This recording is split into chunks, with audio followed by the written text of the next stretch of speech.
जय गुरु जी।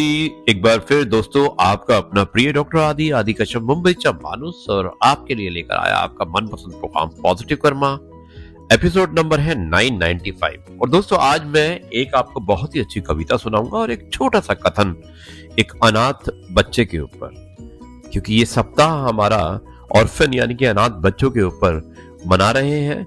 और मुझे उम्मीद है कि जो हमने कहानी कल सुनाई थी वो आपको पसंद आई होगी। शुरुआत करता हूं इस कार्यक्रम की कुछ इस प्रकार। पहले सुनाता हूं एक छोटा सा कथन, छोटी सी कहानी जो एक अनाथ बच्चे के ऊपर है और मुझे उम्मीद है कि आपको अवश्य पसंद आएगी। दोस्तों कहानी को लिखने वाले हैं कमलेश खुशवा। अनाथ बच्चे की ये एक कथा है, आत्मकथा है और आपको अच्छा लगेगा। वो लिखते हैं कि मैं एक अनाथ बच्चा हूं। मैं आजकल एक अनाथ आश्रम में रहता हूं। वहां पर देखभाल करने के लिए मेरे जैसे कई सहयोगी हैं। अनाथ आश्रम में मेरे जैसे कई बच्चे भी हैं जो मेरे साथ रहते हैं। जब भी कोई बाहर के लोग मुझसे मेरे बारे में पूछते हैं तो मैं यही जवाब देता हूं कि मुझे अपने बचपन के बारे में कुछ पता नहीं।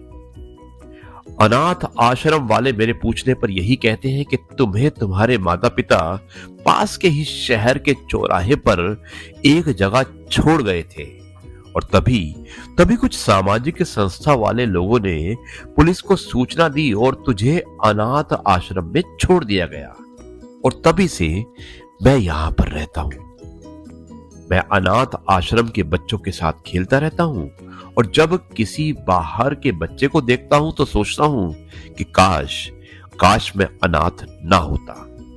मेरे भी माता पिता होते जो मुझे इन बच्चों की तरह अपने साथ घूमने के लिए ले जाते, मेरे साथ खेलते कूदते। मैं भी किसी को मम्मी पापा कहता। मैं हमेशा सोचता हूं कि बाहर के बच्चे कितने खुश रहते होंगे।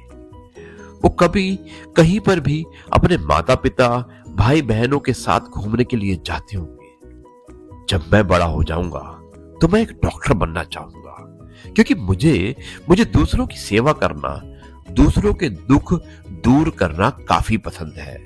और मैं यही चाहूंगा कि दुनिया में मेरे जैसे अनाथ बच्चे ना हो, सबको अपने माता पिता का साथ मिले, खुशियां मिले, भाई बहन परिवार के अन्य सदस्य जैसे कि दादा दादी का साथ मिले तो बहुत ही अच्छा होगा। हर माता पिता को भी यही सोचने की जरूरत है कि वे अपने बच्चे को ऐसे ही अकेला ना छोड़े।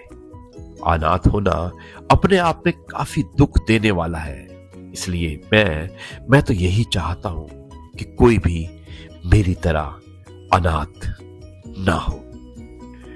बहुत ही अच्छी कहानी थी और खुशवा जी मैं आपको धन्यवाद करना चाहूंगा। बहुत ही मार्मिक ढंग से आपने एक अनाथ बच्चे की कथा के बारे में बताया है, बहुत ही अच्छे ढंग से वर्णित किया है।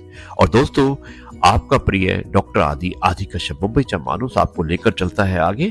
और एक बहुत ही अच्छी कविता है जो कशिश वर्मा ने लिखी है और उन्होंने भेजी है, जिसका शीर्षक है तुम होते तो।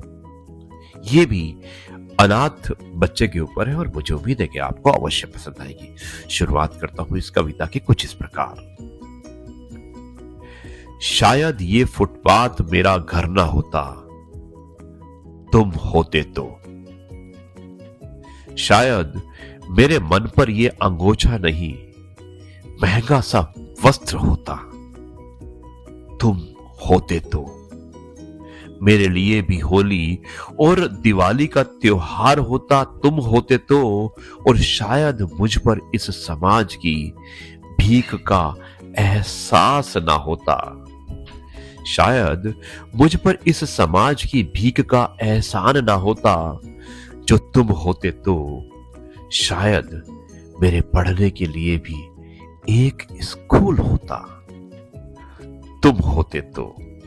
मुझे भी इस तपती गर्मी में एसी का सुख होता। दोस्तों कितना बढ़िया लिखा है कि मुझे भी इस तपती गर्मी में एसी का सुख होता, तुम होते तो। शायद मेरे पास भी आने जाने के लिए वाहन होता, अगर तुम होते तो। शायद मेरे पास भी परिवार का प्यार होता, काश तुम होते तो मेरा भी इस देश में सम्मान होता, अगर माँ बाबा तुम होते तो। और दोस्तों अंत में लिखा है कि मेरा भी इस देश में सम्मान होता, अगर माँ बाबा तुम होते तो। शायद मैं किसी पर बोझ ना होता, अगर तुम होते तो। मुझे तुम्हारे ना होने के परिणामों का बोध ना होता, अगर तुम होते तो। कितने अच्छे ढंग से वर्णित किया है कशिश वर्मा ने। एक अनाथ बच्चे की कहानी है जो अपने माँ बाप को याद करता है कि अगर वो होते तो शायद उसे ये समाज की सारी सीढ़ियों को पार नहीं करना पड़ता। दोस्तों बहुत ही अच्छे ढंग से ये कविता भी लिखी है, और इससे पहले जो कहानी मैंने सुनाई थी अनाथ बच्चे की, मुझे उम्मीद है कि आपको अवश्य पसंद आई होगी। अब मैं इस कार्यक्रम को यहीं पर समाप्त करता हूं और कल आपसे एक बार फिर मुलाकात होगी एक और नए लेख के साथ किसी अनाथ के ऊपर। तब तक के लिए कहता हूं जय गुरु जी, शुक्राना गुरु जी।